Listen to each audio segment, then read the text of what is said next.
let's see if I can get the volume right on this. Yep, it should go. So this is the GS Corp Solution Suite CD demo of Watchme. And I'll let the developer talk. Welcome to a brief demonstration of Watchme. Watchme creates tapes by recording the screen activities and sounds of a work session to disk. You record a session explaining what you are doing while you are doing it.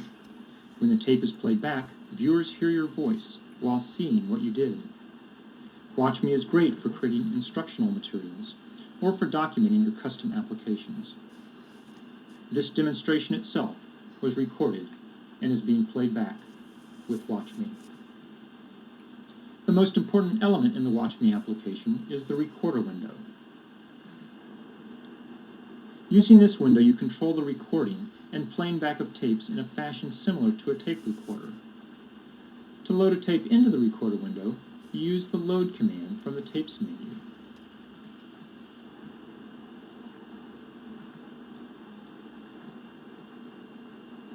Notice how the tape icon appears in the tape well whenever a tape is loaded. You can eject the tape by pressing the eject button. To record a new tape, just press the record button. A new tape will be loaded if needed, and recording will begin. Other controls in the recorder window are the stop button, pause, play, and fast forward. The thumb wheel on the right-hand side of the recorder window controls the volume during playback. It is also possible to load a tape by dragging a tape icon from the workspace into a tape well.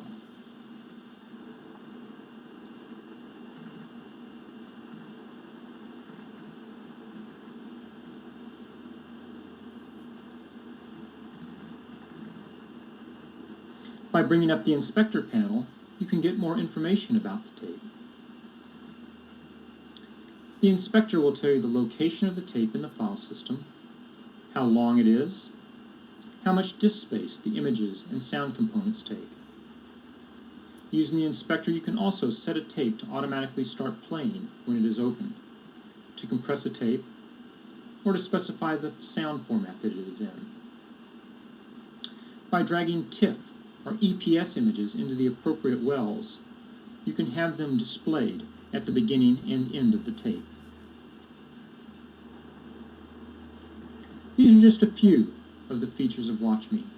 There are many others you can learn about by using the online help system.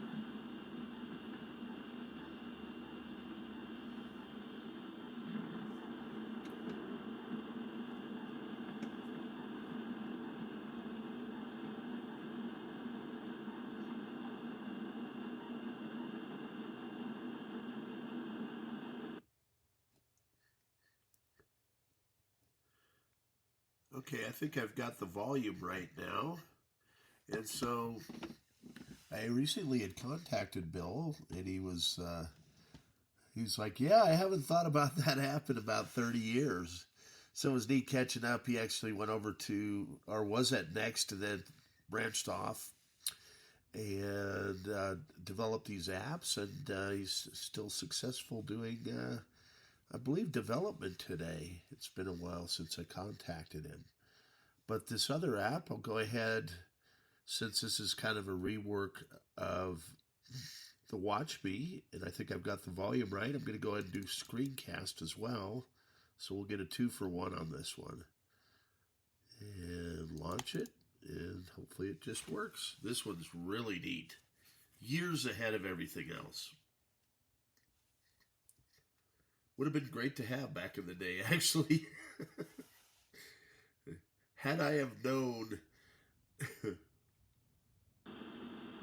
Welcome to a demonstration of Screencast. Screencast broadcasts the display of one NeXTSTEP computer to one or more other computers on the same network. Everything that appears on the sender's display is simultaneously echoed on the receiving machines. A screencast session can be initiated by either the sender or the receiver. If you would like to be the sender, you would bring up the Send To panel as follows.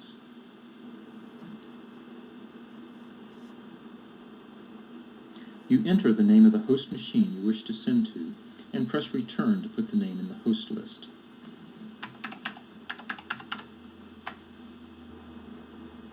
You can enter more names or simply press return to start sending to the selected hosts.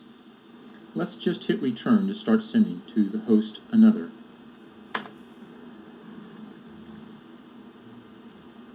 When a check mark appears next to the host name, you know that they are receiving your display. To stop sending, click the stop button.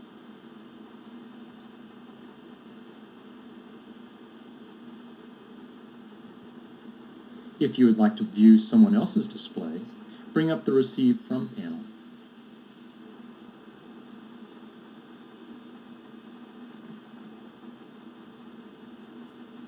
Enter the name of the host you would like to receive from, and press Return.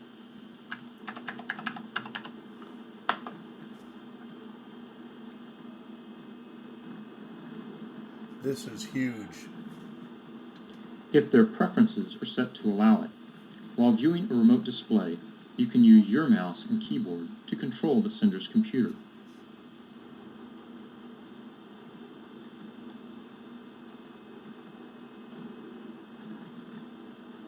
Man, oh man, I could have used this for tech support a million times.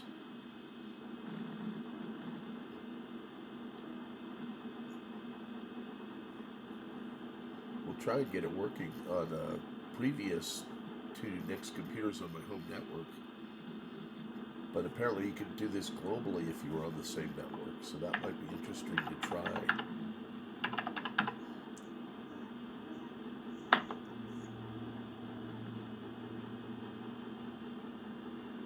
If anyone would like to help me in that effort, that'd be To terminate the session, you hit the Escape key twice to get you back to your native display. And then click on the Stop Receiving button.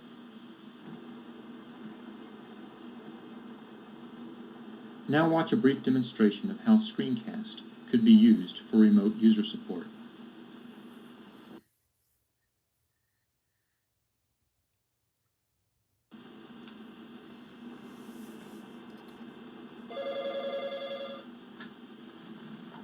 User support, this is Bob speaking. Oh, hi, Eric. Uh-huh. What seems to be the problem?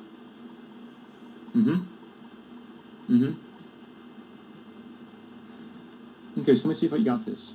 You're getting a bunch of tilde files piling up in your directories, and that's not what you want? Yeah.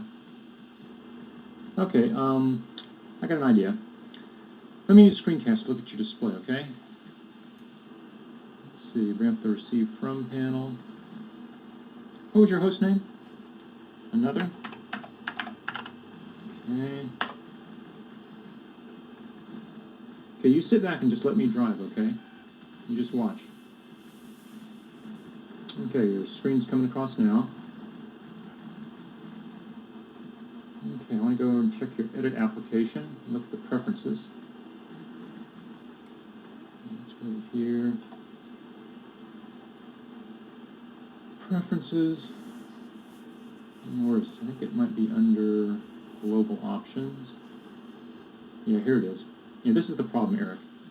Under your Save Options, you have Don't Delete Backup File checked. If you do that, it's going to create a little tilde file every time you save and as your backup file. What you want to do is check the Delete Backup File, and then that won't happen. Okay?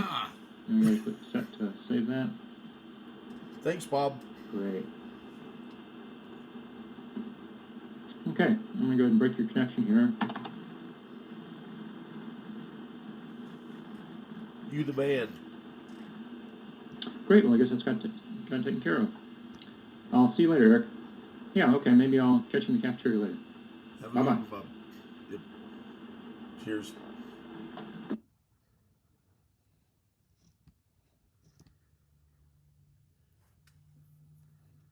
Are you not entertained? I think that should be pretty good. I'm going to go ahead and pause here. And if it will let me out, Control-Alt-M. Great. And stop recording.